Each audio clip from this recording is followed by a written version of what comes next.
ഈശോയുടെ നാമത്തിന് എന്നും മഹത്വമുണ്ടായിരിക്കട്ടെ.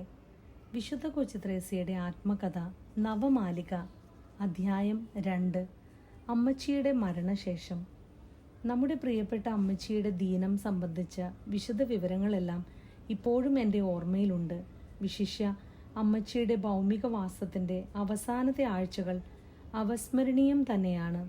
ഞങ്ങൾ സെലിൻ ചേച്ചിയും ഞാനും നിസ്സഹായരായ അഭയാർത്ഥികളെപ്പോലെ ആയിത്തീർന്നു. എല്ലാ ദിവസവും രാവിലെ മാഡം ലെറിക് വന്ന് ഞങ്ങളെ കൊണ്ടുപോയിരുന്നു. പകൽ മുഴുവനും ഞങ്ങൾ അവരുടെ വീട്ടിലായിരുന്നു. ഒരു ദിവസം പുറപ്പെടുന്നതിന് മുൻപ് പ്രഭാത ജപങ്ങൾ ചൊല്ലാൻ ഞങ്ങൾക്ക് സമയം കിട്ടിയില്ല. വഴിക്ക് സെലിൻ ചേച്ചി എന്നോട് വളരെ രഹസ്യമായി ചോദിച്ചു, പ്രാർത്ഥന ചൊല്ലിയേ ഇല്ലെന്ന് പറയണമോ എന്ന്. പിന്നെ പറയണ്ടേ, ഞാൻ മറുപടി പറഞ്ഞു. ചേച്ചി സങ്കോചപൂർവ്വം വിവരം മാഡം ലെറിക്കിനെ അറിയിച്ചു. കൊള്ളാം കുഞ്ഞുങ്ങളെ, നിങ്ങൾ വന്ന് ചൊല്ലിക്കൊള്ളുക എന്ന് പറഞ്ഞുകൊണ്ട് ഞങ്ങൾ രണ്ടുപേരെയും ഒരു വലിയ മുറിയിലാക്കിയിട്ട് അവർ പോയി. ഉടനെ സെലിൻ ചേച്ചി എന്നെ നോക്കി. ഇത് അമ്മച്ചിയെപ്പോലെ അല്ലല്ലോ, അമ്മച്ചി എപ്പോഴും പ്രാർത്ഥന ചൊല്ലുവാൻ നമ്മെ സഹായിച്ചിരുന്നുവല്ലോ എന്ന് ഞങ്ങൾ പറഞ്ഞു. കുട്ടികൾ ഒന്നിച്ച് കളിച്ചുകൊണ്ടിരുന്നപ്പോൾ നമ്മുടെ പ്രിയപ്പെട്ട അമ്മച്ചിയുടെ ഓർമ്മ ഞങ്ങളെ അനുഗമിച്ചിരുന്നു. ഒരിക്കൽ സെലിൻ ചേച്ചിക്ക് ഒരു നല്ല ആപ്രിക്കോട്ട് പഴം കിട്ടിയപ്പോൾ ചേച്ചി എൻ്റെ ചെവിയിൽ പറഞ്ഞു, നമ്മളിത് തിന്നരുത്, ഞാനിത് അമ്മച്ചിക്ക് കൊടുക്കുമെന്ന്. പക്ഷെ അപ്പോഴേക്കും ആ സാധു കുഞ്ഞമ്മച്ചിയുടെ രോഗനില ഗുരുതരമായി കഴിഞ്ഞിരുന്നു. ഭൂമിയിലെ പഴങ്ങളൊന്നുമല്ല അമ്മച്ചിക്ക് പിന്നെ വേണ്ടിയിരുന്നത്. സ്വർഗത്തിൽ ദൈവമഹത്വം അനുഭവിക്കുവാനും യേശുവിനോട് ഒന്നിച്ച് അഗ്രാഹ്യമായ ആ മുന്തിരിച്ചാറ് ആസ്വദിക്കാനുമായിരുന്നു അമ്മച്ചിയുടെ ആകാംക്ഷ. പിതാവിൻ്റെ രാജ്യത്തിൽ നമ്മോടൊന്നിച്ച് ആ വീഞ്ഞ് പാനം ചെയ്യുമെന്ന് ഒടുവിലത്തെ അത്താഴ സമയത്ത് അവിടുന്ന് അരുളി ചെയ്തിട്ടുണ്ടല്ലോ. മത്തായി 26-ാം അധ്യായം 29-ാമത്തെ തിരുവചനം. അന്തിമ ലേപനത്തിൻ്റെ ഹൃദയസ്പൃക്കായ തിരുക്കർമ്മങ്ങളും എൻ്റെ മനസ്സിൽ പതിഞ്ഞു. സെലിൻ ചേച്ചിയുടെ അരികിൽ ഞാൻ നിന്ന സ്ഥലം ഇപ്പോഴും എനിക്ക് കാണാം. നമ്മൾ 5 പേരും മൂപ്പുമുറയ്ക്കാണ് നിന്നത്. സാധു കുഞ്ഞപ്പച്ചനും അവിടെ നിന്ന് ഏങ്ങി കരഞ്ഞുകൊണ്ടിരുന്നു.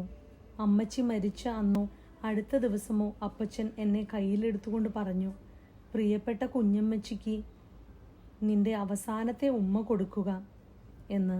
ഞാൻ ഒന്നും പറയാതെ ചുണ്ടുകൾ എൻ്റെ വത്സല മാതാവിൻ്റെ നെറ്റിയിൽ പതിപ്പിച്ചു. ഞാൻ അധികം കരഞ്ഞതായി ഓർക്കുന്നില്ല. എൻ്റെ മനസ്സിൽ തോന്നിയ വികാരങ്ങൾ ഞാൻ ആർക്കും വെളിപ്പെടുത്തിയില്ല.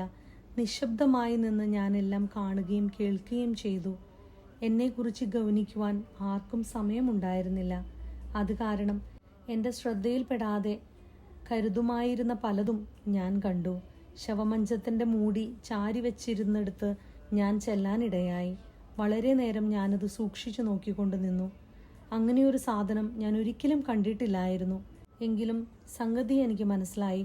അമ്മച്ചിക്ക് പൊക്കം കുറവുണ്ടായിരുന്നെങ്കിലും ഞാൻ തീരെ കുഞ്ഞായിരുന്നതിനാൽ അതിൻ്റെ മുകളിലത്തെ അറ്റം കാണാൻ എൻ്റെ തല ഉയർത്തി നോക്കേണ്ടി വന്നു. അത് ഭീമവും ശോകാത്മകവുമായി എനിക്ക് തോന്നി. 15 വർഷങ്ങൾക്ക് ശേഷം വേറൊരു ജനവീവ് അമ്മയുടെ ശവമഞ്ചത്തിന് മുമ്പിൽ ഞാൻ നിന്നിട്ടുണ്ട്. അതിനും അമ്മച്ചിയുടേതിൻ്റെ ഒപ്പമേ നീളമുണ്ടായിരുന്നുള്ളൂ. എൻ്റെ ചിന്തകൾ ശൈശവകാലത്തേക്ക് തിരിഞ്ഞു. സ്മരണകളെല്ലാം ഒന്നിച്ചുണർന്നു വന്നു. നോക്കിക്കൊണ്ട് നിന്നതും കൊച്ചുത്രേസ്യ തന്നെ ആയിരുന്നെങ്കിലും വളർന്നു കഴിഞ്ഞതിനാൽ ശവമഞ്ചം ചെറുതായി അവൾക്ക് തോന്നി. അപ്പോൾ അത് കാണുവാൻ തല ഉയർത്തേണ്ട ആവശ്യമില്ലായിരുന്നു. പിന്നെ ആകാശത്തേക്ക് നോക്കാനല്ലാതെ അവൾ തല ഉയർത്തിയിട്ടില്ല. ആ ദർശനം അവൾക്ക് ആനന്ദകരമാണ്.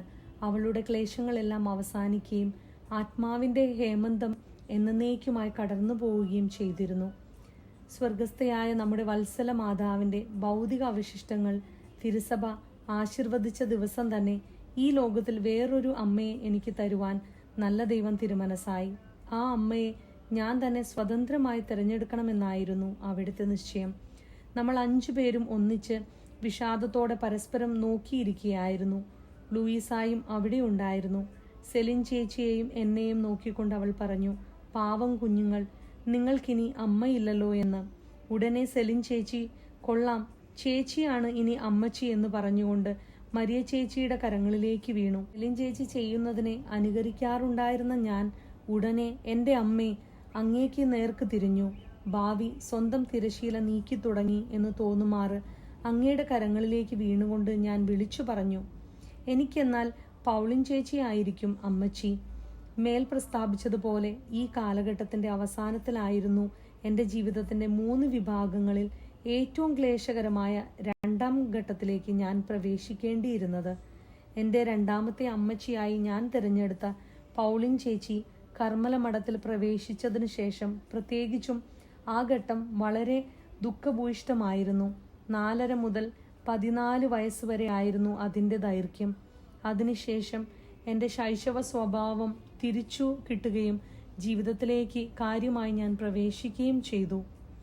അമ്മച്ചിയുടെ മരണശേഷം എൻ്റെ പ്രസന്നഭാവം പാടെ മാറിപ്പോയ കാര്യം എൻ്റെ അമ്മേ അങ്ങയോട് ഞാൻ പറയേണ്ടിയിരിക്കുന്നു. സദാ ഉന്മേഷവും പ്രസരിപ്പും നിറഞ്ഞിരുന്ന ഞാൻ ഭീരുവും ലജ്ജാലുവും തൊട്ടാവാടി സ്വഭാവക്കാരിയുമായി തീർന്നു.